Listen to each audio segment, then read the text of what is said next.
이것이 복음이다. 보라, 너는 이제 내 것이다. 요한복음 21장 18절부터 22절까지 말씀입니다. 내가 진실로 진실로 네게 이르노니 네가 젊어서는 스스로 띠띠고 원하는 곳으로 다녔거니와 늙어서는 네 팔을 벌리리니 남이 네게 띠띠우고 원하지 아니하는 곳으로 데려가리라.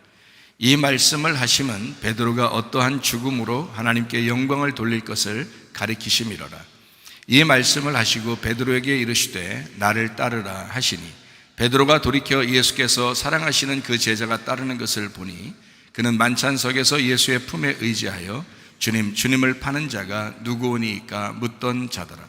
이에 베드로가 그를 보고 예수께 여짜오되 주님, 이 사람은 어떻게 되겠사옵나이까?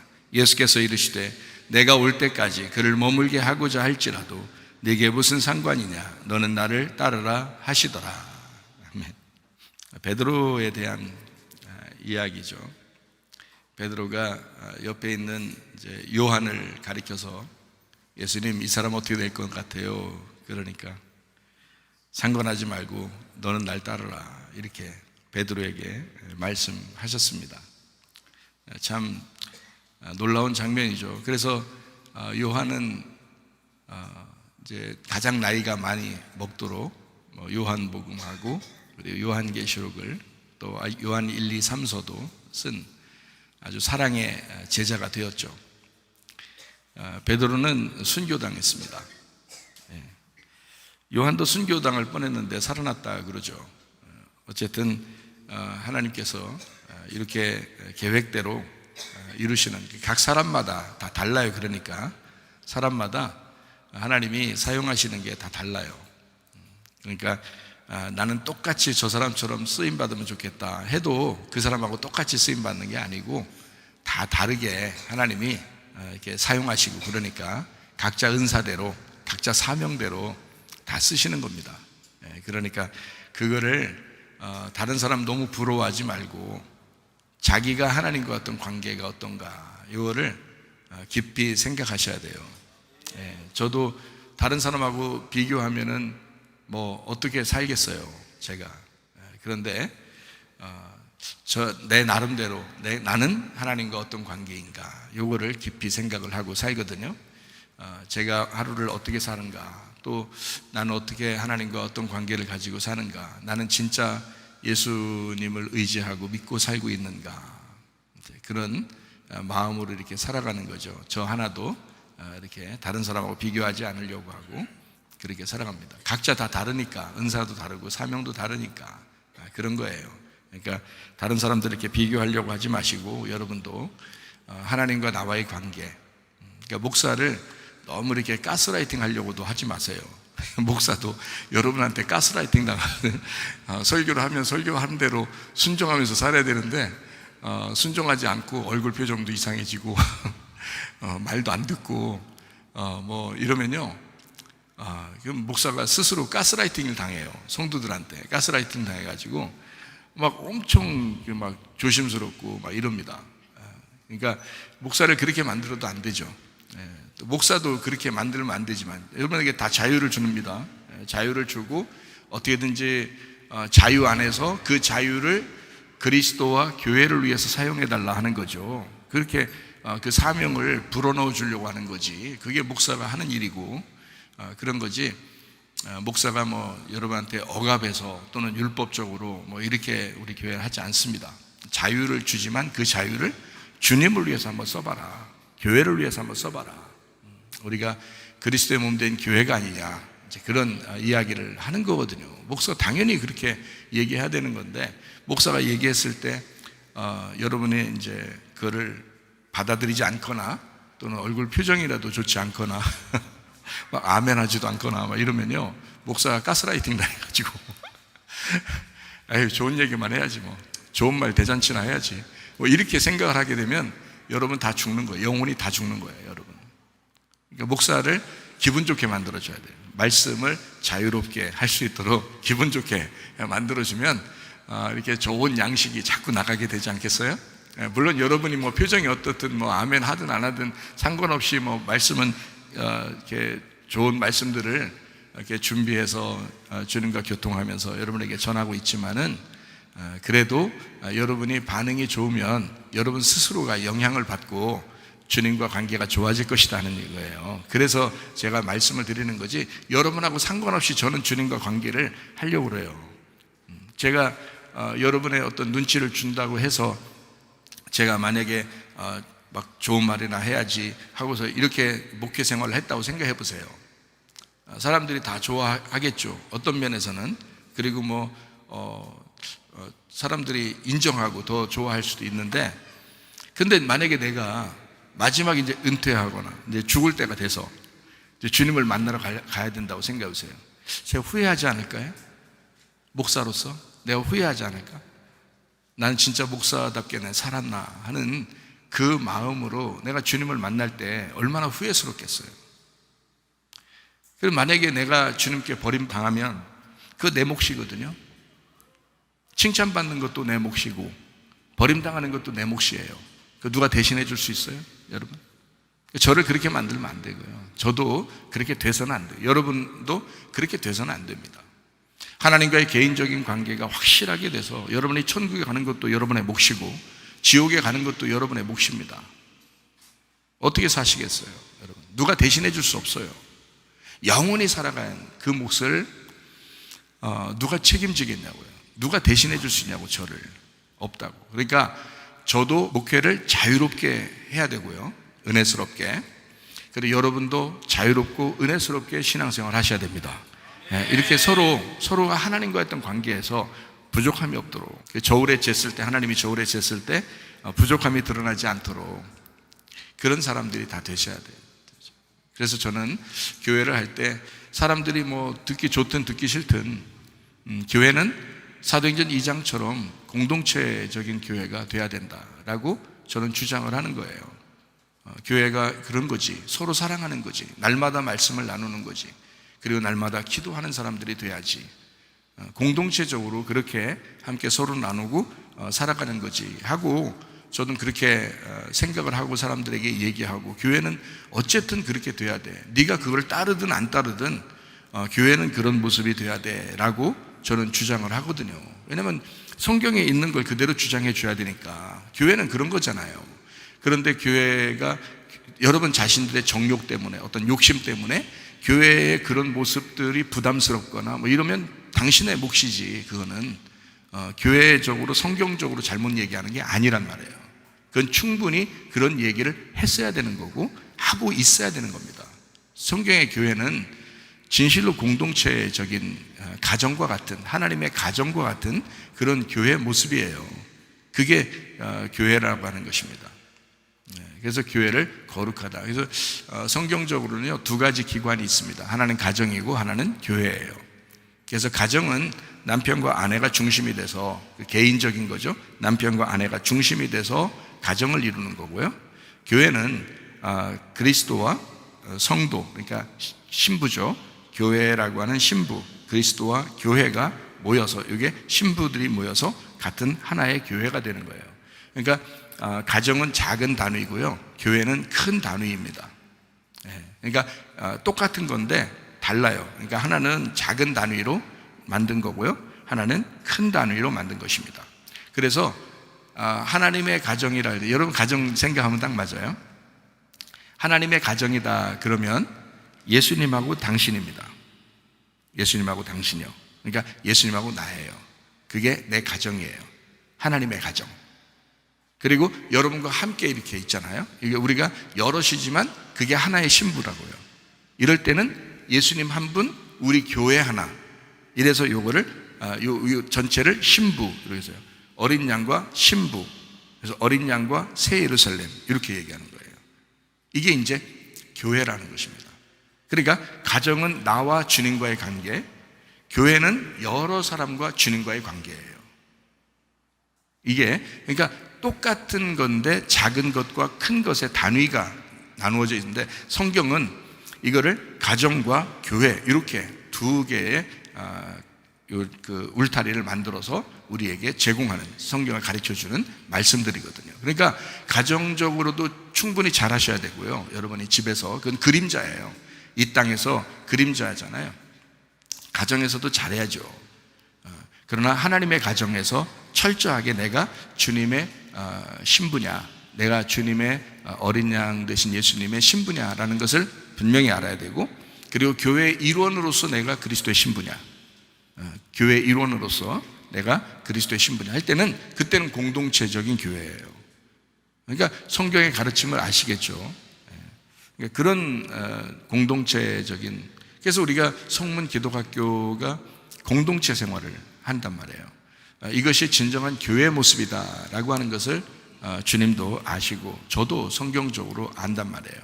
그래서 우리가 성문 기독학교라고 하는 그 공동체를 중심으로 여러분 교회가 이렇게 서로 협력하는, 서로 이렇게 공동체로 이렇게 협력하게 하는 것을 우리 교회는 지금 추구하고 따르고 있습니다. 잘못된 게 아니에요. 이게 충분히 좋은 거고요. 이게 성경적인 것입니다. 그러니까 여러분도 이 공동체적, 그래서 공동체에는 서로가 여러 사람이 같이 이렇게 하기 때문에, 가정도 부부가 둘이, 남편과 아내가 둘이 책임과 약속을 하잖아요. 책임을 다하고 의무를 다하고, 그래서 서로 이렇게 생활하잖아요. 마찬가지로 그리스도와 교회에도, 우리 신부인 교회가 하나의 공동체로서 책임을 다하고 의무를 다하고 약속을 지키는 그 삶이에요. 그래서 우리 교회 나오면은 뭐 약속도 안 지키고 의무도 다 하지 않고 뭐 자기 권리만 주장하고 뭐 자기 책임도 하지 않고 이러면 그게 교회라고 하지 않습니다. 그거는 가정에서도 잘못된 가정이고요, 교회도 잘못된 교회가 되는 것입니다. 그러니까 자기의 책임을 다하는, 그래서 성문 기도학교도 같이 이렇게 모이잖아요. 그러면 교사든 학생이든 함께 공동체로 이렇게 모이면 서로 책임을 다해야 되는 거예요. 자기의 책임을 다해서 다른 사람이 피해보지 않도록, 다른 사람이 피해당하지 않도록 서로 협력하는 거거든요. 그래서 공동체적인 생각, 공동체적인 말, 공동체적인 행동을 통해서 이렇게 서로 협력해서 다른 사람도 유익하고 자기도 유익하게, 그러면서 그리스도와의 관계가 확실하도록 만드는 것이 바로 공동체 정신입니다. 그래서 이 성문 기독학교는 참 하나님이 좋아하시는 그런 기관이고요. 앞으로는 이제 더 많은 학생들, 더 많은 어린아이들이 이런 공동체로 함께 학교도 하고 교회 생활도 하고 했으면 좋겠다 하는 것이 제 바람이고 또 주님의 원하는 것일 것입니다. 우리 루디아 목장하고 에스더 목장이 있어요. 여자들 목장인데요, 서로 관계들이 서먹서먹하면 안 되겠습니다. 서로 하나 돼야 됩니다. 교회는 교회에서 이제 편리를 위해서 목장별로 이렇게 나누어서 식사당번도 좀 하고 이렇게 시키잖아요. 그러니까 편리를 위해서, 교회를 위해서, 교회라는 하나의 그리스도의 신부를 위해서 목장들이 서로 협력하고 서로 하나 되는 거, 이거 굉장히 중요하거든요. 그래서 서로가 조금이라도 관계가 어색하거나 그러면 서로 이렇게 화해하고 용서하고 사랑하고 이렇게 서로 이렇게 화목하게 지내는 그런 목장들 되셔야 됩니다. 사람이 이렇게 자기 뜻대로 안 되는 게 많죠. 자기 마음에 안 드는 것도 꽤 있잖아요. 그럴 때라도 서로 이렇게 협력하고 함께 모이고, 내가 도와줄 수 있는 게 뭔가, 이렇게 내가 도움받을 수 있는 게 뭔가를 생각하는 것보다 내가 도와줄 수 있는 게 뭔가 하면 서로 도와주려고 하다 보면 목장도 하나 되고 교회도 하나 되고 이렇게 될 거 아니겠어요? 그래서 그런 모습으로 좀 했으면 좋겠다는 생각이 들고요. 루디아 목장 같은 경우는 이제 지금 회장 자리를 가장 연장자가, 강 권사님이 연장자니까 가장 연장자가 이번 12월까지 맡아서 해주시고, 그리고 12월이 지나서 12월 달 마지막에는 이제 서로 모여서 상의도 해가지고 회장을 또 이제 하나 선출을 해서, 다른 사람 선출해서 돌아가면서 매년마다 이렇게 하면 좋겠다 이런 생각이 들어요. 회장이나 뭐 부회장이나 이런 게 무슨 굉장한 그 권위인 줄 알고 뭐 이러는데 그런 거 아닙니다. 이거 아니고요. 서로 협력해 목사님을 돕기 위해서 서로 이렇게 협력하는 거거든요. 그래서 회장이 누가 됐으면 좋겠다라고 자기들끼리 얘기하면 목사님하고 상의를 하는 거죠. 그래서 목사님하고 가장 편안한 관계, 그리고 서로 가까운 관계, 뭐 이러면서 서로 얘기가 잘 통해야 목사님도 같이 얘기하고 이렇게 하죠. 옛날에 그 사도행전에 보면은 집사들이 있었습니다. 사도행전 6장에 보면요, 집사들을 뽑는데 사도들이 이제 너무 피곤하니까, 그때 당시에 목사죠. 그러니까 성도들도 많고 이렇게 막 피곤하니까 이거를 자기 일들을 좀 분담시키려고 집사를 세웠어요, 그때. 그래서 사도들이 임명하여 집사를 세우는 겁니다. 사도는 하나님이 이제 예수님이죠. 예수님이 직접 임명한 사람들이 사도인 거고요. 직접 주님이 부르셔야 돼요. 바울도 직접 불렀잖아요. 그도 그래서 사도라고 그러잖아요. 그러니까 직접 불러야 됩니다. 그래야 주의 종을 할 수 있는 거예요. 주님의 제자들도 마찬가지고요. 멸망당한 제자 말고 주님의 제자도 주님이 직접 부르셔야 합니다. 그래야 주의 말씀을 전할 수 있는 권한이 생기는 거예요. 근데 집사들은 사도들이 이제 임명을 하는 겁니다. 그래서 교회에도 집사들을 이제 목사가 임명을 하죠. 목사가. 그래서 이제 세우는 거죠. 그러니까 누가 회장이 됐으면 좋겠다라고 상의를 해도 목사님한테 허락을 받아야 되는 거예요. 그게요. 그러니까 여러분은 권위직 무슨 이런 게 아니라 순종하는 직분입니다. 여러분은요. 집사는 순종하는 직분. 그러니까 목사가 막 이렇게 억압하는, 목사도 억압하는 그런 직분이 아니라 서로 협력하도록 잘 이렇게 조화를 이루도록, 밸런스를 이루도록 이렇게 만들어내는 거죠. 그게 또 목사가 할 일입니다. 그래서 사도행전 6장 이전에는 집사가 없었습니다. 사도행전 6장 이후에 집사들이 있습니다. 왜냐하면 사도들이 임명을 해야 집사가 생기는 거니까.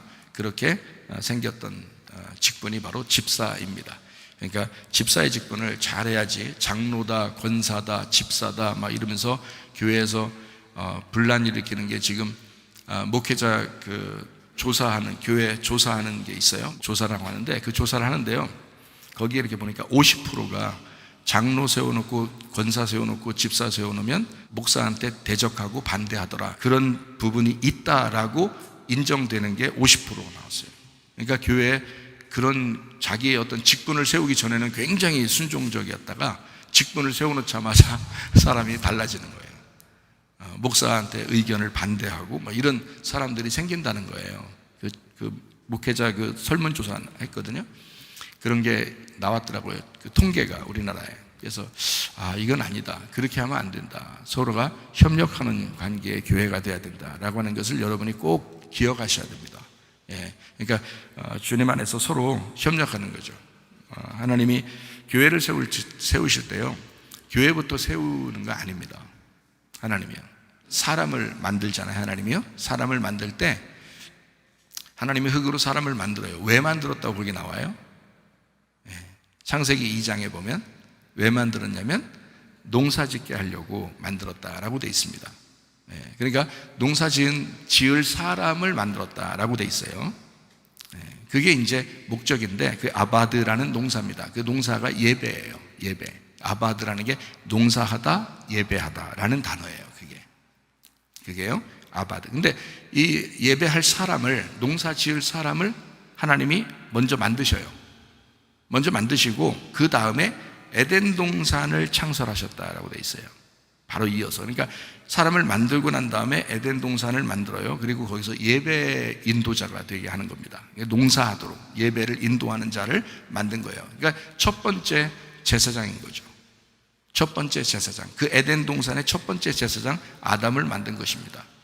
그러니까 교회라고 하는 것은 교회부터 턱하니 세워놓고 하나님이 이건 내 백성이야 이렇게 하지 않고, 하나님은 사명자를 먼저 만드셔요. 하나님은 사명자를 먼저 부르십니다. 그리고 그 사람을 통해서 교회를 만드는 거예요. 그 사람을 통해서. 그러니까 교회부터 턱하니 만들어 놓으면 보호를 못 받죠. 말씀에 양식이 없으니까 보호를 못 받잖아요. 그러니까 하나님도 다 아시는 거예요. 자기 말씀을 전달할, 양식을 전달할 그런 그 부모의 입장에서의 목사를 먼저 만들고, 그리고 교회를 세우는 겁니다. 그래야 양들이 양식을 먹기 때문에 그런 거예요. 그러니까 그런 부분에서 이렇게 집사, 권사, 장로도 필요한 거고 목사도 필요한 것입니다. 그러니까 목사하고 이제 초대교회는 목사를 감독이라고도 하고 장로라고도 했습니다. 그래서 목사, 감독, 장로는 같은 직위고요. 그거는 여러분 장로가 됐다고 해서 같은 직위라는 게 아니고, 목사가 장로기도 하고 감독이기도 한단 말이에요. 그리고 이제 집사라는 직분이 있어요. 그래서 목사와 집사, 이렇게 두 가지의 직분이 성경에 나타나는 집사예요. 그 직분입니다. 그러니까 목사, 집사가 있다, 뭐 이런 얘기가 되겠죠. 집사를 아무나 세우는 게 아니라 성령 충만한 사람, 믿음이 충만한 사람을 집사 세워야 된다라고 합니다, 성경에서는요. 그래서 성령 충만하고 믿음 충만한 사람이 집사가 되었다, 사도행전 6장을 여러분이 읽어보시면 압니다. 그리고 집사의 직분을 잘한 사람은 하나님 앞에 상급을 받고 칭찬을 받아요. 디모데전서 3장에 보면 나와 있는 얘기입니다. 그러니까요, 정말 집사, 저도 어떤 면에서는 집사죠. 왜냐하면 저도 일꾼이니까.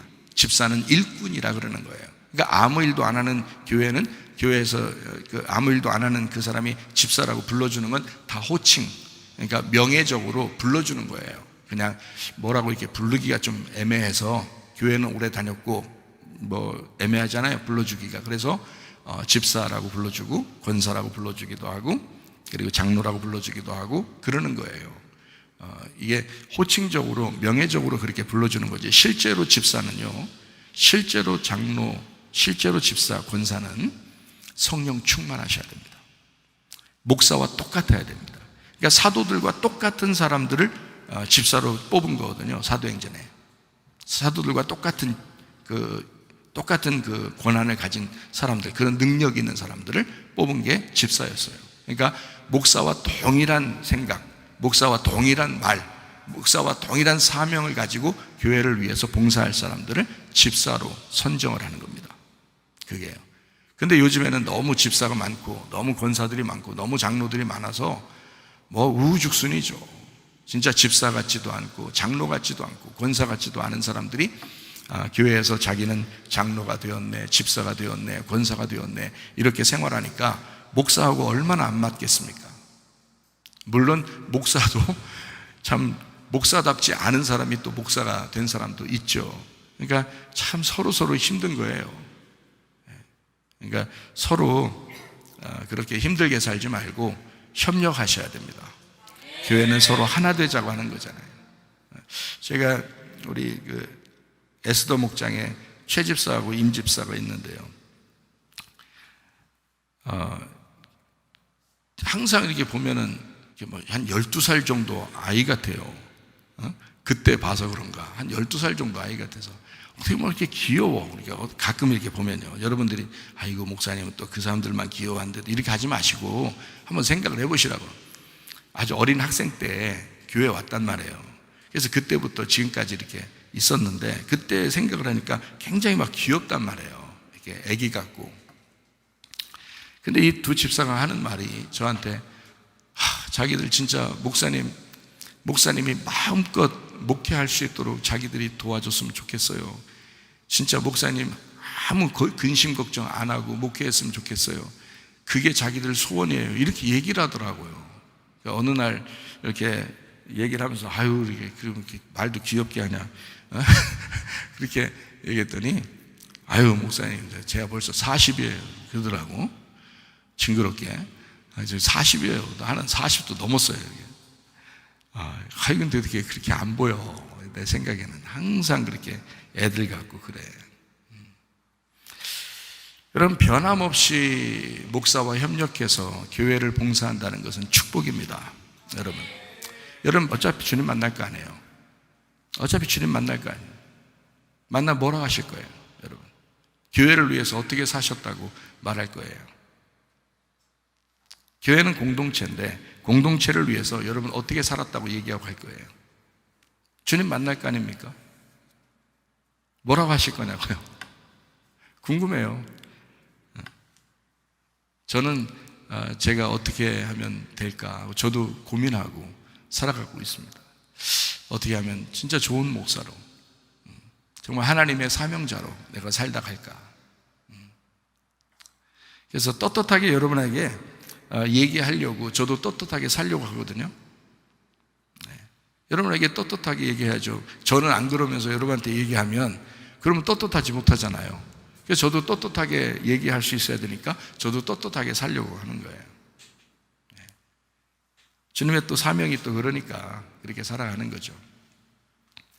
그리스도 안에서 서로 하나 되고 협력하고 교회에서 떳떳하게 주를 위해 살다가 주님 만나시기를 바랍니다.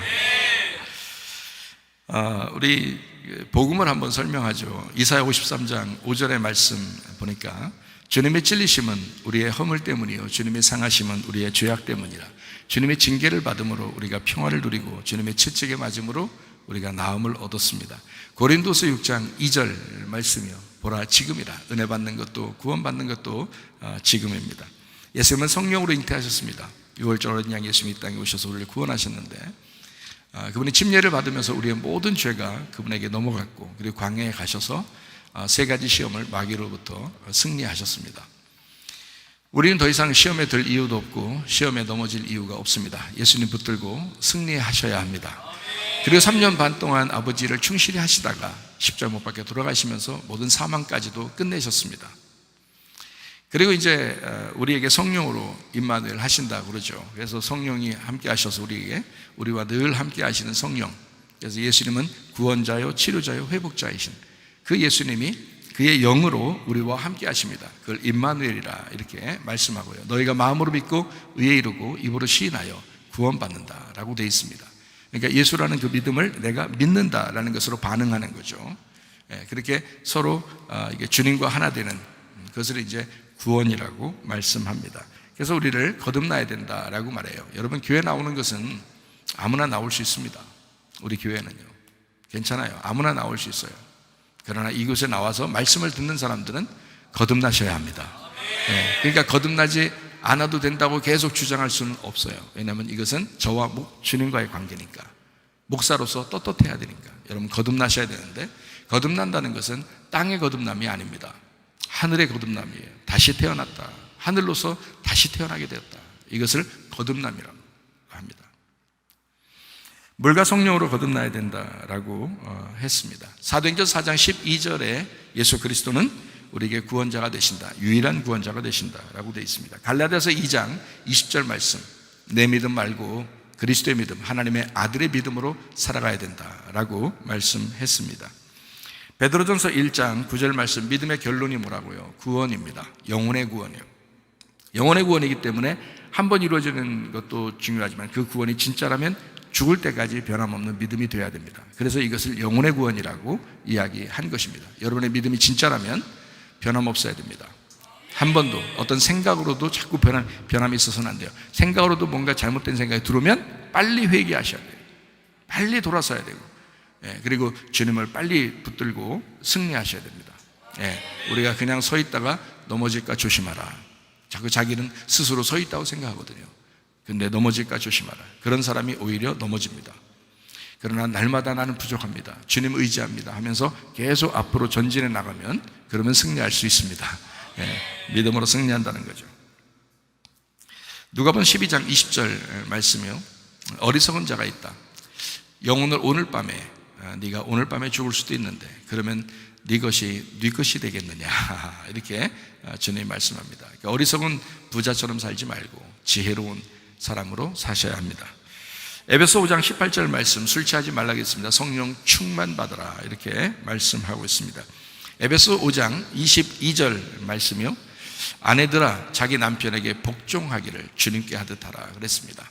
여러분, 여자들이요 남편에게 복종하기를 주님에게 하듯 그렇게 한번 해보시기 바랍니다. 남편 다 변합니다. 그러면요, 남편이 오히려 순진하죠. 여러분이 보시면 알잖아요. 결혼해서 보면 알죠. 남자들이 엄청 얼마나 순진한지 알죠. 여자가 어떻게 하느냐에 따라서 남자가 휙 바뀌는 거 아시죠? 그 정도 남편인 남자들인데 그거 하나 요리 못합니까? 솔직히 말해서 아내들이요, 죽게 하듯 복종해봐라. 그러면 죽게 하듯입니다. 같이 도둑질하러 나갈까? 순종해야지. 이건 아니에요. 같이 누구 미워할까? 순종해야지. 그런 거 아니라고. 주님이 하듯이 남편이 그렇게 살아가도록 만들기 위해서 우리가 그 뜻을 따라 복종하는 거라 이 말이에요. 에베소 5장 25절 말씀이요, 남편들아 아내 사랑하기를 그리스도께서 교회를 사랑하시고 어떻게 사랑했냐면 죽기까지 사랑하셨다. 그러니까 남편들아, 너 아내 사랑할 때 너 목숨 걸고 사랑해라. 네 목숨 걸고 사랑해라. 그러면 또 아내가 또 복종하지 않을 그런 아내가 어디 있겠어요. 그렇게 사랑해 주는데, 늘 연인같이 사랑해 주는데, 연인을 거꾸로 하면 인연. 인연을 이렇게 옷기만 스쳐도 인연이라는데 같이 사는 인연이 얼마나 대단합니까? 그런 연인이 어디 있어요? 남편과 아내. 남편이 그 아내, 자기하고 살아주는 그 아내 너무 감사하잖아요. 나이가 먹고 보면 이렇게 연세 드신 남자들 보면은 아내들이 참 소중하고 감사하죠. 마찬가지예요. 자, 에베소 5장 32절 말씀이요. 이 비밀이 크도다. 나는 그리스도와 교회에 대하여 말하노라 라고 되어 있습니다. 남편과 아내에 대한 이야기가요, 그리스도와 교회에 대한 이야기다 라고 성경에 분명히 가르쳐 주고 있잖아요. 에베소 5장 33절 말씀입니다. 그러나 너희도 각각 자기 아내 사랑하기를 자신같이 하고 아내도 자기 남편을 존경하라 라고 되어 있습니다. 참 얼마나 아름다운 말이에요. 그죠? 그리스도와 교회에 대한 말인데, 그것을 이 땅에 사는 사람들도 이렇게 한번 했으면 좋겠다, 이렇게 살았으면 좋겠다라는 말인데요. 아내를 사랑하고, 그리고 아내는 남편을 존경하고 살아라. 참 이렇게만 하면 가정 진짜 다 행복할 거예요. 가정 진짜 다 행복할 거예요. 이렇게 행복하게 살다 주님 만나시기를 바랍니다. 요한복음 21장의 18절부터 22절까지의 말씀에 보면 베드로를 이제 주님이 다시 부르십니다. 성경의 그 가르침, 그러니까 설교할 때는 두 가지의 측면에서 설교를 합니다. 하나는 제사장적인 설교를 하고요, 또 하나는 선지자적인 설교를 하게 되거든요.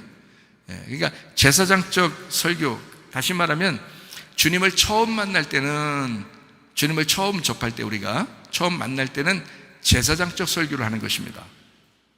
그래서 부드러운 거예요. 근데 일단 믿고서 교회에 오면 어떻게 돼요? 믿고 교회에 오면 제사장적 설교가 그것도 하지만 선지자적인 설교를 굉장히 많이 듣습니다. 그죠? 교회 생활하다 보면. 그러니까 처음에 교회 올 때까지는 몰라요. 잘 몰라요. 그냥 어쨌든 예수님이 당신을 사랑했어요 그러면서 아주 사랑했다고 믿으라고, 예수님 믿으라고 하면서 이렇게 교회로 오거든요. 그런데 오고 나서 교회 생활하다 보면 굉장히 강력한 얘기들이 많아요. 이게 선지자적인 설교입니다. 그러니까 교회 올 때와 교회 생활할 때를 좀 구분해서 이렇게 말씀들이 있다라고 하는 것을 우리가 볼 수가 있습니다. 베드로를 다시 부르시고 사랑을 확인합니다. 생각해봐요. 베드로를 부르시고 사랑을 확인했을 때는 예수님이 어떤 마음으로 베드로를 다시 불렀을까요? 자기 일 좀 해달라는 겁니다. 자기 일 좀 해달라는 거예요. 자, 베드로한테 그래요. 네가 나를 사랑하느냐? 예, 제가 주님을 사랑합니다. 네가 나를 사랑하느냐? 예, 제가 주님을 사랑합니다. 네가 나를 사랑한단 말이냐? 예, 제가 주님을 사랑합니다 라고 고백하니까 주님이 대뜸 뭐라고 해요? 내 일을 해라. 내 양을 먹여라. 내 양을 돌봐줘라. 내 양을 네가 먹여야 된다. 그러면 그 사람을 뭘로 부른 거예요? 예수님의 사명자로 부른 거예요. 예수님의 일꾼으로 부른 것입니다. 그렇죠? 여러분이 집사 정도 되면요, 교회 나올 때까지는 그런 걸 몰랐는데 집사 정도 되면 일꾼이거든요. 교회 일꾼. 이럴 때는 얼러주는 게 아니라 교회 일을 위해서 당당하게 네가 주님을 사랑하느냐고 확인해야 되는 거죠. 네가 주님을 정말 사랑하느냐? 네가 주님을 사랑한다면 아무 소리 하지 않고 주님 앞에 충성을 다할 수 있겠느냐? 네 목숨 걸고 너는 그런 사명을 감당할 수 있겠느냐 하는 게 목사요, 집사입니다. 그렇죠? 그러니까 베드로를 불렀을 때 이제부터 내 일 좀 해야 된다, 네가, 이런 얘기거든요. 자, 내 양을 먹이고 내 양을 돌봐라. 네가 내가 돼서 사명을 감당해야 된다, 이런 말이죠. 너는 너 맘대로 이제 살아갈 수가 없다. 너는 나의 맘대로 살아가야 된다, 이런 말이죠. 예수님이 하시는 말씀입니다. 요한복음 21장의 18절부터 22절까지의 말씀이에요. 너는 젊어서는 스스로 띠띠고 스스로 네가 그렇게 살았지 않느냐. 이젠 안 돼. 이젠 네 스스로 안 돼. 그렇게 하면 안 되는 거야. 자, 교회 나오기 전까지는 여러분이 그런 말을 들을 수 있지만 교회 나와서 집사 정도 되면요, 스스로 못 사는 겁니다. 그게 사명자라는 거예요. 집사라는 사명자, 목사라는 사명자. 근데 교회 나와서도 자기 마음대로 살아가려고 하는 사람이 얼마나 많은가. 생각을 해보시라고요. 자신을 돌아보시라고요. 그래서 오늘 그 말씀을 여러분에게 정확하게 설명하고 있는 겁니다. 자, 너는 이제 네가 스스로 마음대로 살아갈 수가 없어. 나에게 묶인 자로 살아가야 돼. 내가 너를 묶어서 살아갈 거야. 내가 너를 묶어 살아갈 거야. 이제 예수님의 말씀이에요. 요한복음 21장에. 그게 사명자이기 때문에 그렇습니다. 자, 이제 여러분에게 이제 이 말씀을 구분해서, 자, 구원받는 것과 교회 생활하는 것과 이걸 구분해서 한번 여러분에게 설명을 한번 해드릴 테니까 한번 자세히 한번 알아보시기를 바랍니다. 자, 구원받을 때 우리가 다 죄인이었나요? 의인이었나요? 구원받을 때 죄인이었습니다. 죄인들을 부르는 거예요. 한마디로 말하면 죄인을 불렀기 때문에 구원받을 때는 일방적으로 사랑하는 겁니다. 일방적으로 사랑하는 아버지가요. 자, 뭐라고 하는 것을 구원이라고 그러냐면요, 아들 되는 것을 구원이라고 그러는 겁니다. 하나님의 아들 되는 것을 구원이라고 그래요. 하나님의, 여자들은 뭐 하나님의 딸이라고 하죠. 그럼 뭐 다 하나님의 아들인데 여자들 그럼 하나님 딸이라고 해보세요. 자, 하나님의 아들과 하나님의 딸을 만드는 게 그게 구원이에요. 그러니까 일방적이죠. 여러분, 부모가 자식을 낳잖아요. 일방적으로 사랑합니다. 일방적으로요. 구원이 바로 그런 거예요. 그러니까 자식이 잘못해도 자식들을 부모가 끊어버릴 수 있나요, 없나요? 없어요. 자식이 잘못해도. 자식이 잘못해도요, 부모는 자녀를 못 끊어요. 그게 부모 자식 관계거든요. 뭐 끊어지는 가정들도 있다고만 보니까, 개판된 가정들, 뭐 끊어지는 가정들도 있다고만. 근데 하나님 아버지가 우리를 구원했으면 하나님의 아들 된 우리, 하나님의 딸 된 우리를 끊어버리지 않으신다. 여러분이 잘못해도 그걸 구원이라 그러는 거예요. 하나님의 구원이라는 건 일방적입니다. 무조건 사랑하는 거예요. 그러니까 하나님의 아들 만드는 거, 하나님의 딸을 만드는 거를 구원이라 그러는 거예요, 여러분. 제가 이제 여러분 설명을 더 하도록 하겠습니다. 그래서 구원은 일방적인 사랑에서 나오기 때문에 이런 걸 제사장적 설교라고 그렇게 말을 하는 것입니다. 내가 희생할 테니까, 자, 말씀이 희생할 테니까, 예수님이 희생할 테니까, 어린 양으로 오셔서 희생할 테니까 너는 하나님과 관계를 회복해라. 하나님의 아들이 되거라. 이게 예수님의 제사장적 말씀이고 제사장적으로 이 땅에 오신 주님이시, 그 말씀이 핵심이 그것입니다. 이스라엘을 일방적으로 자기 백성으로 부르셨습니다. 이스라엘 백성들이 하나님께서 자기들을 불렀다, 내가 너희들을 불렀어, 내가 너희들을 낳았어, 내가 너희들을 자녀 삼았어 했을 때 이스라엘 백성들이 언제 요구한 적이 있나요? 하나님이 누군지도 모르는데 이스라엘 백성들이 우리 아버지 좀 돼주세요, 우리를 불러주세요, 뭐 그랬나요? 아니에요. 하나님이 그냥 선택하는 거예요. 그냥 선택하는 거. 이걸 구원이라고 하는 것입니다. 여러분이 구원받는 것은 하나님의 선택입니다. 하나님이 여러분을 무작정 사랑했기 때문에 구원을 받는 거예요. 그래서 누구나 구원받는 거예요. 누구나. 왜? 예수를 아니, 여러분 받아들이고 안 받아들이는 여러분 문제지만 하나님은 무조건 구원했다니까요. 받아들이고 안 받아들이는 거는 여러분 문제야. 근데 하나님은 무조건 사랑했다고요. 무조건 구원하셨다고. 그래서 인류가 자기를 십자가에 못 박든 안 박든, 자기를 뭐 채찍으로 때리든 안 때리든 상관없이 자기는 십자가 못 박혀 죽는 거예요. 다 구원하시겠다는 겁니다. 그게 구원인 거예요. 일방적 사랑. 자기가 일방적으로 난 너희들을 사랑할 거야. 난 너희들의 아버지가 될 거야. 그게 자녀들의 입장에서도 뭐 생각해보세요. 자녀들 입장에서 부모가 아기를 그냥 낳잖아요. 부모가 아기를 그냥 낳잖아요. 아기들이 뭐 자기 낳아달라고 했어요? 아니죠. 부모가 낳은 거예요. 그러니까 부모가 자기 책임 있잖아. 자기가 낳았으니까 책임 있잖아. 자기가 책임지는 거예요. 끝까지. 그게 부모예요. 하나님 아버지도 마찬가지 우리를 구원하시려고 하는 것은 우리 인간을 하나님이 만드셨잖아요. 하나님 만드시니까 하나님의 책임인 거야. 그래서 하나님이 일방적으로 구원하시려고 하는 거예요. 그러니까 자기의 아들을 보내서라도 구원하시는 거예요. 그거를 받아들이기만 하면 너도 구원받는다는 거지. 그 하나님의 사랑이고 하나님의 제사장적 말씀이라고요. 자, 요거를 우리가 이제 일방적 사랑, 일방적 구원이다라고 이렇게 보는 것입니다. 그렇지만 이제 여기서부터 잘 생각해 봐요. 제가 두 가지를 설명한다 했어요. 하나는 구원을 얘기한다고, 하나는 교회 생활을 얘기한다 했어요. 이해가 되겠죠? 자, 교회 생활이라고 하는 것은 이게 천국 생활과 같은데요. 이거는요, 아들을 만드는 게 아니라 남편이 신부를 얻는 것입니다. 남편이 신부를 얻는 것, 이게 교회 생활이에요. 자, 구분이 좀 되시나요? 제가 여러분에게 늘 예수 어린 양의 신부가 돼야 된다, 하나님 아버지의 아들이 돼야 된다라고 주장을 자주 하니까 이게 다 섞여 있는 줄 알지만 사실은 안 그렇고 이게 구분이 되어 있는 겁니다. 성경에서 구분이 되는데 어떻게 구분되어 있냐면, 구원받을 때는 아들로 받아들이는 거고요, 교회 생활할 때는 신부로 받아들이는 것입니다. 그러니까 아들이 신부 되는 거죠. 무슨 말인지 알죠? 그러니까 아들이 신부고 신부가 아들인 거예요. 자, 하나님 아버지가 예수님인 거고 예수님이 하나님 아버지인 거고, 뭔 말인가 아시겠죠? 네. 자, 이제 좀씩 이해가 되시려고 하죠. 자, 교회 생활은 남편과 아내의 관계를 말하는 것입니다. 그게 이제 쉬운 게 아니에요. 교회 생활이요. 자, 이스라엘 백성들이 주님과의 결혼 생활하는 것은요, 쌍방간의 사랑에서 비롯되는 것입니다. 그러니까 서로의 약속을 지켜야 되는 거예요. 그 약속을 지키라고 강력하게 얘기하는 걸 선지자적 말씀이라고 하는 것입니다. 그러니까 교회 생활에서의 설교는 선지자적 말씀이 많은 거예요.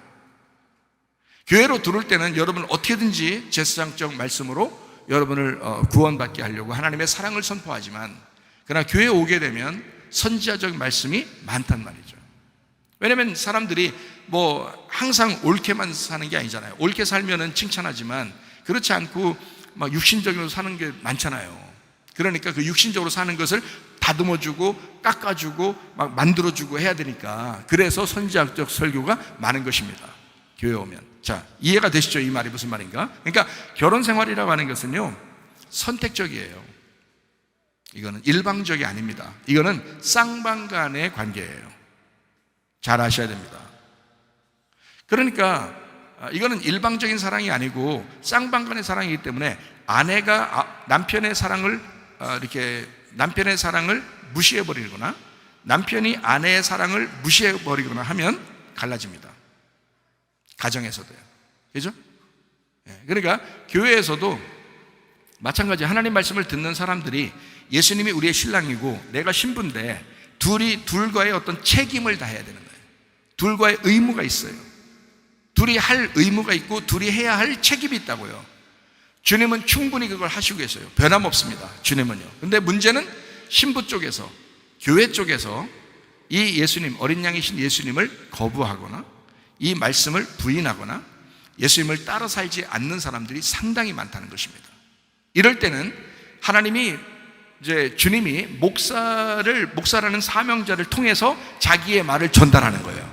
신부에게, 자기 신부에게 그 말씀이신 그분이 전달하는 거예요. 그렇게 살면 안 된다고, 신랑을 사랑해야 된다고, 신랑을 존경해야 된다고, 예수 그리스도만 따라야 된다고, 나만 따라오라고, 그렇게 어린 양이 계속 얘기하는 거라고요.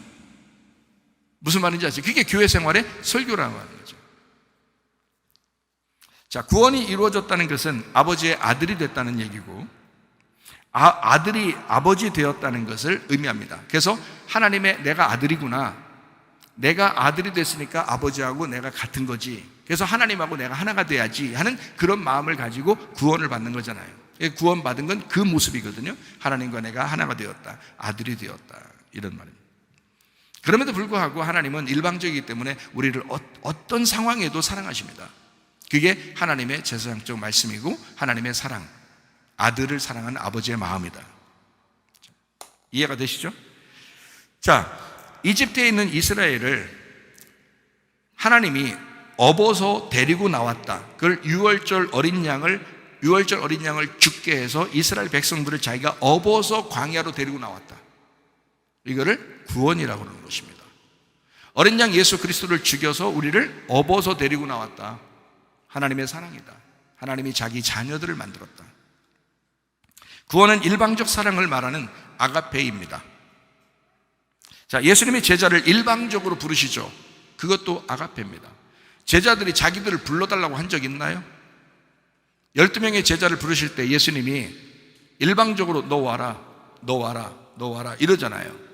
자, 수많은 사람들이 있었지만 예수님이 너 와라, 너 와라 그러잖아요.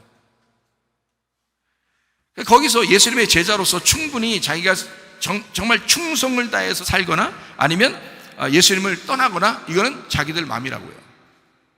예수님은 일방적으로 부르시는 거라고. 여러분과 저를 이곳에 예배드리러 온 사람들은요, 일방적으로 여러분을 부르셨습니다. 그걸 구원이라 그래요. 주님이 선택하신 거예요. 주님이 부르신 거예요. 그냥 나오신 것 같지만 주님이 부르신 것입니다. 주님이 여러분을 불러서 주님의 자녀를 만드신 거죠. 그런데 그렇다고 해서 그걸 유지하느냐? 그렇지 않다. 십자가 못 박혀 돌아가시는 예수님, 거기에 요한 한 사람 빼놓고 나머지 다 도망갔습니다. 이해가 되십니까? 네. 그리고 난 다음에 예수님이 다시 제자들을 만나서 다시 부르시죠. 이해가 되죠? 네. 그때는 요한복음 21장에 있는 베드로처럼 자기가 부활했음을 충분히 나타내고 자기의 사명을 감당해 달라고 주님이 명령하시고 가십니다. 그렇죠? 그 전에 제자들의 모습과는 다르다 이 말이에요. 그러니까 예수님이 일방적으로 부를 때의 아가페 사랑하고는 완전히 다른 모습이라고요. 그러니까 일방적으로 부르면 구원이라고 그러고요. 교회 생활이라고 하는 것은 신랑과 신부의 신혼생활이에요. 신혼생활, 결혼생활 같은 것입니다. 이걸 천국생활이라고도 하는 겁니다. 이게요. 자, 사랑의 서약이라고 하는 것을 전제로 해서 결혼하잖아요. 그래서 생활하는 그 자책, 생활하면서 서로가 둘이 결혼식 할 때 약속한 게 있어요. 정말 변함없이 죽도록 사랑하겠습니까? 라는 그 약속을 하잖아요. 그것을 가지고 그 약속을 되새기면서 살아가는 거예요. 그게 결혼 생활이란 말이에요. 그거를 둘 중에서 그 약속을 깨면은 어떻게 돼요? 헤어지죠. 헤어질 수 있는 겁니다. 헤어질 수 있는 거예요. 잘 이해하셔요? 아들이 아버지한테 잘못하면은 헤어지지 못합니다. 무슨 말인지 아시겠어요? 이건 헤어지지 못해요. 아버지와 아들 관계니까. 이건 헤어지지 못하는 거예요. 근데 남편과 아내 관계는요, 헤어지기도 합니다. 왜 헤어지기도 하냐면 약속을 버렸다는 얘기예요. 자, 아들과 아버지의 관계는 아버지의 약속만 존재하잖아요. 잘 이해하세요. 아버지의 약속만 존재하잖아요.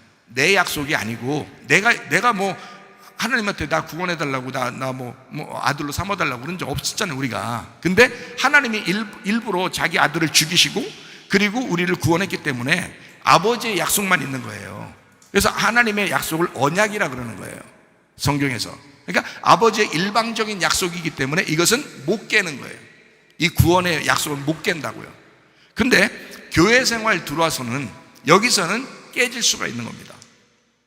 남편과 아내의 서로가 결혼식의 약속, 내가 주님을 받아들여서 나의 남편으로 인정하는 거기에서 깨뜨려지면 이게 벗어나는 거예요. 이거 깨지면.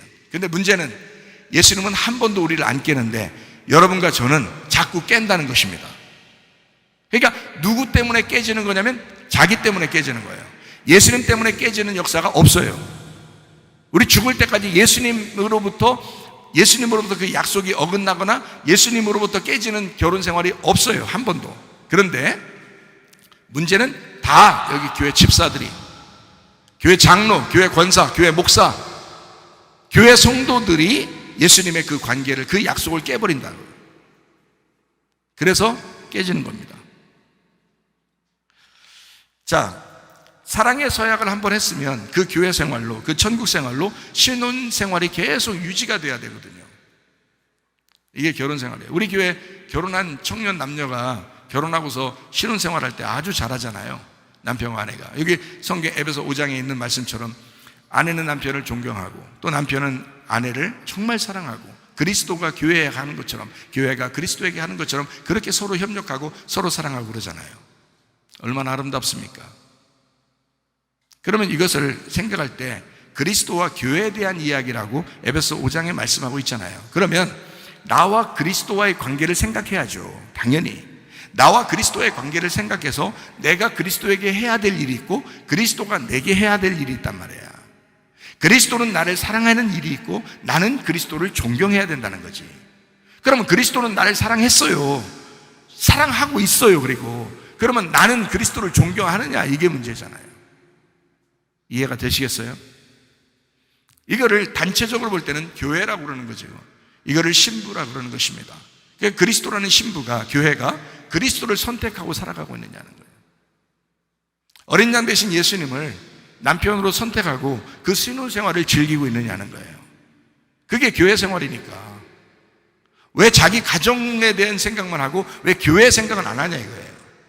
왜 주님과 우리의 관계를 왜 생각 안 하냐 이거예요. 그게 먼저인데, 그게 우선인데, 그것 때문에 여러분 가정들도 생긴 건데, 하나님과 우리의 관계 때문에 가정들도 보면서 니네 남편과 아내가 어떻게 해야 되는지 알아라, 부모가 자녀한테 어떻게 하는지 알아라, 그거 보고서 하나님을 배우라고 우리에게 주신 건데, 예수 그리스도라는 신랑을 배우라고 우리에게 그 가정을 주신 건데 왜 예수를 잃어버리냐 이거야. 왜 하나님 아버지를 잃어버리고 사느냐 이 말이야. 말이 안 되지 않느냐 이거죠. 그래서는 안 된다. 잃어버리지 마라 라고 얘기하는 게 이게 선지자들이 하는 얘기예요. 성경에서 선지자들이 다 그렇게 얘기하잖아요. 너의 아버지 하나님을 잃어버리지 마라. 우리의 부모가 하나님이다. 너의 신랑 대신 남편 대신 예수님 그 여호와를 잃어버리지 마라 라고 선지자들이 얘기하잖아요. 근데 사람들이 다 잊어버리고 살잖아요. 가만 놔두지 않잖아요. 잃어버린 사람들 가만 놔뒀어요 성경에? 가만 안 놔두잖아요. 성경에 결혼 생활을 깼기 때문에 있습니다. 결혼 생활을 네가 깼기 때문에 그런 거예요. 교회 생활은 결혼 생활이에요. 교회 생활은. 그래서 결혼 생활을 깨지 말라는 거예요. 주님과의 관계를 깨지 말라는 거예요. 교회, 그리스도의 몸된 교회 공동체를 깨지 말라는 거예요. 그게 그리스도와 우리의 관계잖아요. 개인의 구원이 아니라고요. 개인의 구원 받은 사람들이, 아버지의 아들 된 사람들이 다 모여서, 아버지의 아들, 딸들이 다 모여서 교회를 형성해 그리스도의 신부가 된 거라고요. 영광스러운 그리스도의 신부. 이건 약속을 지켜야 합니다. 의무를 다해야 합니다. 책임을 다해야 되는 것입니다. 그래서 여기 와서 어린애 짓 하지 말라는 거예요. 교회 오면 어린애 짓 하는 거 아닙니다. 적어도 신부들이 되는. 자, 신랑과 신부를 얘기하는 거고요. 신랑과 신부가 되고 신부가 신랑 되는 것을 의미하는 게 바로 결혼 생활, 그게 교회 생활이라고 하는 것입니다. 구원받은 하나님의 백성을 교회 생활로 이끌려고, 다시 말하면 6월절 어린 양의 피로 이집트에서 이스라엘 백성들을 구원한 하나님의 백성들을 광야의 교회로 모여서 만나를 계속 내려주려고 하나님이 거기에 부르시잖아요. 광야로 부르시잖아요. 그 광야에서 가나안 땅으로 들어가는 거, 이게 완성이잖아요. 광야 교회 생활에서요, 믿음을 지키고 인내하는 사람이 있었습니다. 모세, 여호수아와 갈렙. 그런데 그 믿음 지키지 않고 벗어나는 사람들이 있었습니다. 나머지 다. 그 사람들 광야에서 어떻게 됐나요? 끊어버립니다. 하나님이요. 끊어버린다고요. 그 사람들이 죽을 때까지 그냥 가만둔다고요. 광야에서요. 광야에서 그냥 죽을 때까지. 가나안 땅의 영광을 못 보게 한다고요. 여러분 교회 왔어요. 구원받았다고, 하나님의 자녀 됐다고, 이건 믿기만 하면 구원받거든요. 그러면 믿고서 그 교회 왔는데 여러분이 교회 와서 광야 생활에서 멸망당하는 거야. 왜? 신혼생활을 즐기지 못하는 거야. 예수 그리스도를 신랑으로 받아들이지 않는 거야. 그리스도에게 충성하지 않는 거야. 공동체 그리스도의 교회에 몸된 교회에 충성하지 않는 거야. 그냥 자기가 이탈해버리는 거야. 야, 그런 사람이 어디 한둘인가. 교회 생활은 서로 사랑이라고 하는 필레오 사랑입니다. 교회 사랑은요. 예수님 베드로를 다시 사명자로 부르셨습니다. 여러분 잘 아시는 요한복음 21장의 내용입니다. 사명자로 다시 부르신 그 모습이 교회 생활인데, 이때는 베드로가 사랑의 고백을 할 때 무슨 사랑을 고백했다겠어요? 필레오 사랑을 고백했습니다. 예수님은 아가페라고 물어봐서 처음 해요. 그때 베드로가 필레오 사랑합니다 라고 했어요. 두 번째 예수님이 아가페 하느냐라고 물어봤어요. 베드로가 필레오 하겠습니다 합니다 라고 얘기했어요. 세 번째, 그럼 네가 나를 필레오 하고 있느냐라고 물어봤어요. 그랬더니 베드로가 고백하면서 나는 당신을 필레오 합니다 라고 얘기했습니다. 그 필레오가 자기가 하겠다는, 이제 내가 약속을 지키겠습니다 라는 그런 사랑이에요. 아가페 사랑은 예수님으로부터, 하나님으로부터 일방적으로 오는 사랑이기 때문에 우리가 할 수 없어요. 그런 아가페 사랑을 받은 자가 내가 이제 그 약속대로 내가 약속을 지키겠습니다, 내가 신부의 약속을 지키겠습니다, 아내로서 남편에게 내가 신의를 지키겠습니다 라는 필레오예요. 그게 약속이라고요. 그 의무, 그 책임을 다하겠습니다 라는 것이 필레오예요. 그러니까 필레오는 땅에서의 완성이죠. 아가페는 하늘의 완성이고요, 필레오는 땅의 완성입니다. 놀랍죠. 그러니까 이 베드로라고 하는 사람이 사랑의 고백한 것은 아주 위대한 고백입니다. 여러분, 가정에서 결혼 생활할 때 처음에 결혼하는 그 약속도 마찬가지예요. 교회 생활하는 것도 이제 마찬가지입니다. 그래서 교회 생활은 필레오가 있어야 합니다. 하나님과 우리와의 관계를 필레오로 여러분이 고백하는 사랑을 하셔야 된다는 거예요. 자, 철없어도 구원받죠. 잘 생각해봐요. 죄인돼도 구원받습니다. 원래 철없이 구원받는 겁니다. 생각해봐요. 철없는 사람들이 구원받는 거예요. 죄인된 사람이 그냥 구원받은 거예요. 결혼 전까지 부모님 아래 있으면 여러분 어때요? 다 철없다 그러죠. 너 결혼해보면 달라 그러죠. 결혼하면 좀 철들어 이러잖아. 그죠? 예. 결혼하지 않으면 철이 없다 그러죠. 왜 그러면 어린애 취급한단 말이에요. 부모 아래에 있다 이 말이에요. 그러니까 철 없을 때 하나님의 아들이 되었다, 하나님의 자녀가 되었다, 이거를 뭐라면 구원이라고 해요. 그러니까 철 없는 사람을 구원하는 게 구원인 거예요. 무슨 말인지 아시겠죠? 근데 결혼은 안 그래요. 결혼은 철들어야지 결혼하는 거예요. 철들어야 결혼하는 거예요. 철 안 든 사람이 결혼해가지고 남편 속 엄청 시기고, 부인 속 엄청 시기고, 이거 다 철 안 들어서 그런 거잖아요. 철 들은 사람이 결혼하는 거예요. 성경적으로는. 성경적으로는 철 들었을 때 결혼하게 돼 있어요. 철 안 들고 결혼하게 안 돼 있습니다. 왜냐하면 남편이 그리스도를 상징하기 때문에 남편은 특별히 철 들어야 됩니다. 철 들고 결혼해야 됩니다. 아내도 그 약속을 지켜야 되기 때문에 철 들어야지 결혼하는 거예요. 그래서 결혼하기 전에는 부모 아래에 있어서 철 없는 자지만 결혼 후에는 부모에게서 벗어납니다. 부모에게서 벗어난 거예요. 벗어나기 때문에 철 있다 그러는 거예요. 철든 생활을 해야 된다 이거야. 스스로 가정을 이루어서 조심스럽게 생활하는 거, 그렇게 생활해 살아가는 것을 철들었다, 이제 결혼 생활을 시작했다라고 하는 겁니다. 그러니까 부모들이 너무 간섭해서도 안 되는 거예요. 내비둬요. 그냥 너무 간섭해서도 안 돼. 자기들끼리 철든 생활을 할 수 있도록 만들어 주셔야 되는 거야. 자꾸 오라고도 하지 말고, 뭐 그때가 우리 누구 왔으니까 와라, 뭐 하니까 와라, 밥 먹자, 자꾸 그러지 마요. 자기들끼리 밥 먹는 게 더 좋다니까. 못 알아들으시면 참 이상해. 그렇게 하지 말라고 부모들이요. 정신 좀 차리시라고. 아니, 철 들었다고 결혼시켜 놓고서 맨 애들처럼 그렇게 오라고 하면 어떻게 해? 말도 안 되는 소리를 자꾸 하는 거예요. 그러니까 우리는 우리 딸이 결혼했잖아요. 자기가 온다고 전화 오면 잠깐만 오늘 오지 마 하면 안 오겠고, 그래 오늘 와도 되겠는데, 그러면 이제 애기 데리고 온단 말이에요. 그럼 뭐 내가 애기 봐야지 뭐 어떻게 해. 내가 애기 봐. 자기는 자기 마음대로 살고. 부모 아래에서 이제 있었던 그 사랑을 이제 기억하려고 오는 거잖아요. 그렇게 하면 해도 부모가 자꾸만 부르고 막 이거 귀찮은 거예요. 귀찮은 거라고.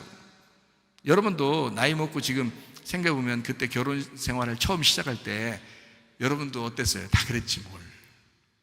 응? 시어머니 어렵고 시아버지 어렵고 다 그렇게 사는 거잖아. 그죠? 여러분도 다 똑같아 놓고 뭘.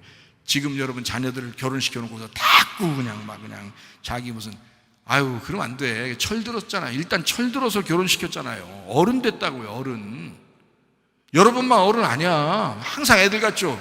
애들 볼 때 항상 철없는 것 같죠? 아니에요. 철 들어서 결혼하는 거라고요. 철 들었으니까 철 들었다고 인정해 주는 게 결혼식이라고 했잖아요. 그 충분히 좀 아시라고. 그 고부간의 갈등, 가정 그 시댁이나 이런 갈등 때문에 이혼하는 확률이 얼마나 많은지 알아요 지금? 그렇게 하지 마세요. 괜히 피곤한 거야 가슴 답답하게 만들지 말라고요. 그냥 편안하게 행동하도록, 자기들이 원하는 대로 행동하도록 그렇게 철들면 되는 거예요. 철들면 자기들 철든 행동을 한다고요. 자기들이 다 자기들 자녀들 잘 키우고 잘 꾸릴 줄 알아요. 다 그러려고 결혼한 거예요. 그러니까 너무 내 거야, 너는 내 거야, 너는 뭐 내 소유야, 막 이렇게 하지 마세요. 큰일 나요. 가스라이팅이에요. 그거 안 좋은 거예요. 자, 결혼하기 전에는 부모 아래에 있지만 자녀입니다.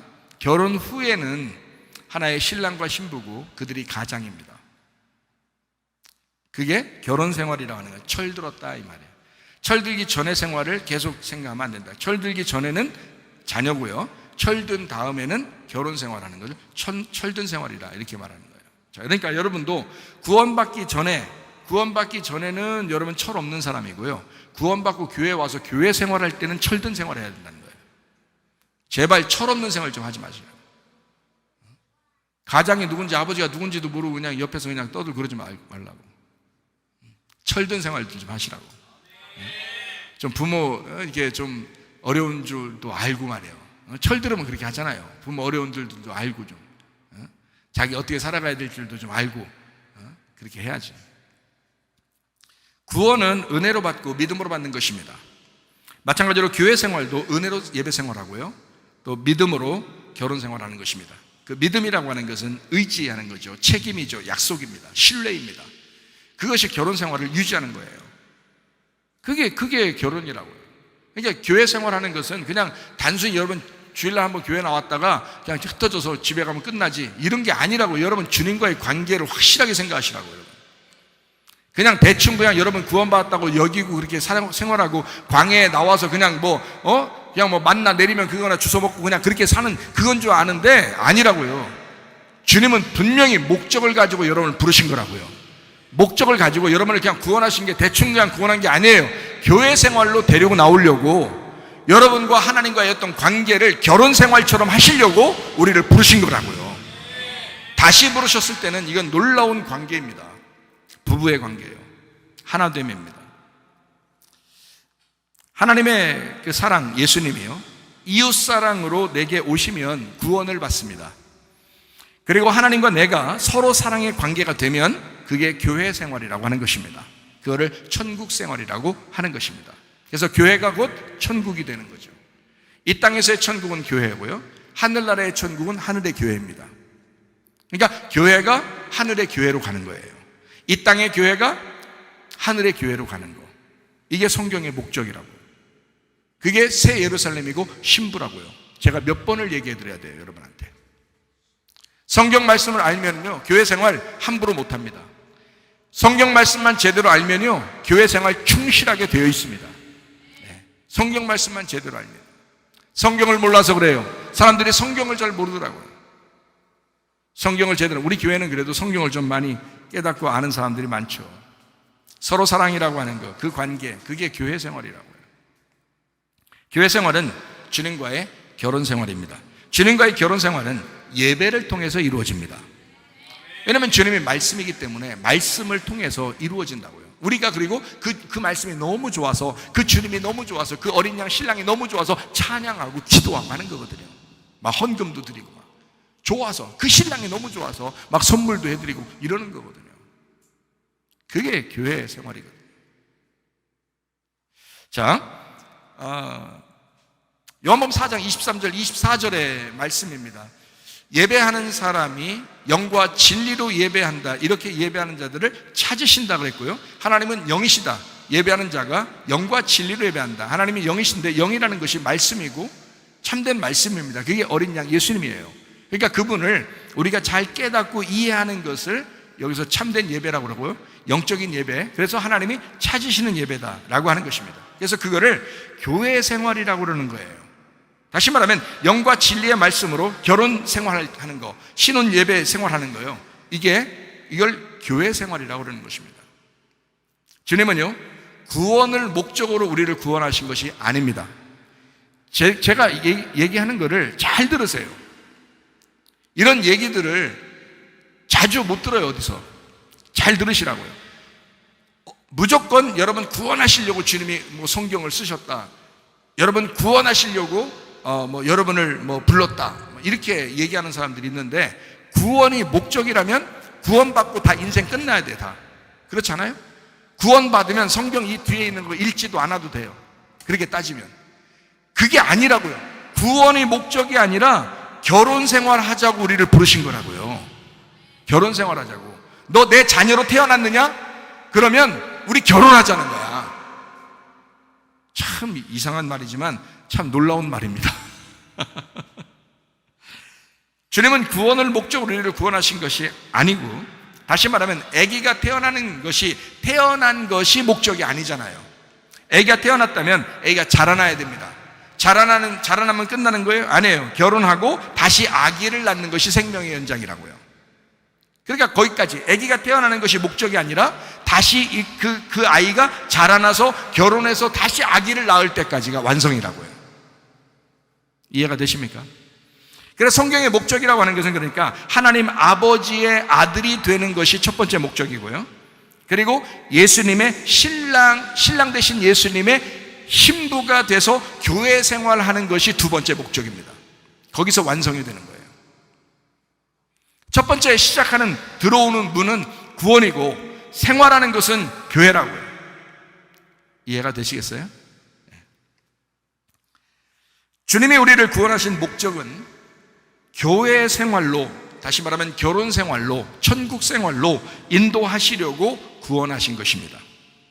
교회 생활을 정확히 깨달으셔야 합니다. 영과 진리의 예배로 하나님과 만나기를 축원합니다. 예레미야 25장 4절하고 11절 말씀을 보겠습니다. 그러므로 여호와께서 그의 모든 종 선지자를 너희에게 끊임없이 보내셨으나 너희가 순종하지 아니하였으며 귀를 기울여 듣지도 아니하였도다. 이 모든 땅이 폐허가 되어 놀랄 일이 될 것이며 이 민족들은 70년 동안 바벨론의 왕을 섬기리라 했습니다. 이 말씀들은 선지자적 말씀입니다. 왜냐하면 예레미야 선지자가 선지자적 말씀을 한 것이기 때문에 그렇습니다. 역사를 주관하시는 주님이 이스라엘의 목자라고 계속 가르쳐 줍니다. 목자에게 오지 않고 도망치던 이스라엘 백성들의 마지막이 비참하다고 성경은 말합니다. 나는 너희들의 목자야, 내게 돌아와야 돼 라고 얘기했지만 돌아오지 않는 백성들이 비참해진다 라고, 폐허가 된다 라고 말씀합니다. 결국 이집트한테 버림당하고 바벨론 침략에 무너집니다. 이게 이스라엘 백성들이 되었습니다. 하나님이 정말 사랑하는 자기 자녀들, 그 백성인데도 그렇게 됩니다. 자, 하나님께 돌아오라고 그렇게 주장하고 외쳐도, 선지자적 말씀을 그 목사가 그렇게 얘기해도 죽어라 돌아오지 않는 것이 지금의 사람들입니다. 전혀 변화되지 않는 사람들을 예레미야는 계속 경고하고 설교합니다. 최사무엘 목사도 마찬가지입니다. 여러분이 돌아오든 돌아오지 않든 여러분의 몫이지만 저는 계속해서 여러분에게 말씀합니다. 하나님께 돌아오라고, 예수에게 돌아오라고, 그 신랑에게 돌아오라고. 수많은 선자를 보내고 또 보내서라도 말씀하시고 경고하시는 주님, 자식을 사랑하는 부모의 마음이다. 듣고 안 듣고는 교인들의 몫이지만 그래도 최선을 다해서 설교하는 것은 목사의 몫입니다. 하나님의 가족 공동체가 되기를 끊임없이 외치고 있는 목사의 심정을 헤아리시기를 바랍니다. 우리 성문교회 안에서 웃고 떠드는 소리가 시끄럽게 들려오기를 소망합니다. 평생에 하나님 앞에 우리가 가기 전까지 늘 교회 생활 안에서, 진짜 주님 안에서의 결혼 생활, 구원받는 것도 성공적이어야 하지만 교회 생활도 성공적이어야 합니다. 마가복음 12장에 있는 말씀처럼 그렇게 선지자들을 그렇게 많이 하나님이 보내셔도 사람들은 그 말씀들을 무시하는 경우가 있습니다. 여러분은 아닌가? 여러분은 그런 사람이 아닌가? 한번 생각해 보세요.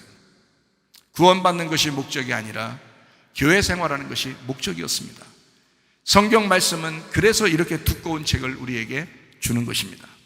이것을 읽으면서, 이것을 들으면서 교회 생활에 아름답게 적응해야 된다라고 하는 것을 말씀하시는 거거든요.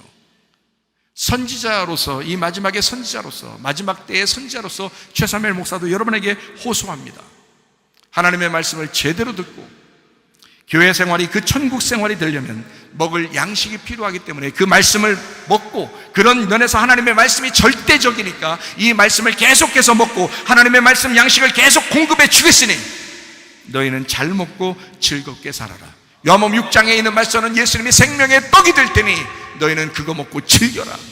하나님의 말씀을 계속 여러분에게 전달할 테니 그 애절한 말씀을 들어라. 하나님의 말씀 안에서 교회 생활하다가 주님 만나시기를 바랍니다.